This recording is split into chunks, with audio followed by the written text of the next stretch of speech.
and welcome to Bird Bites. Today I'm going to be talking to you about how to attract woodpeckers to your garden. Woodpeckers absolutely love peanuts, suet and mealworms. Always fry peanuts through a mesh feeder, like a hanging one like this one from honeyfields.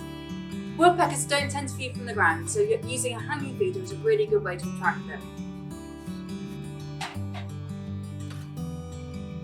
Also, providing things like black sunflowers or the dehulled version, which is sunflower hearts in your garden, is another way to get them to visit your garden. Always fry them through a diamond mesh feeder like this one from honeyfields.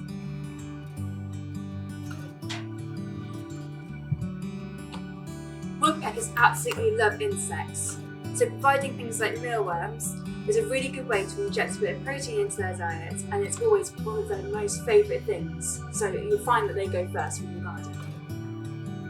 Give them a boost of energy with a suet block like this one. You can get them in different flavours like insect, mealworm and berry, and it's a really good way to introduce a bit of energy to your garden. Always provide clean fresh water and keep your feeders clean.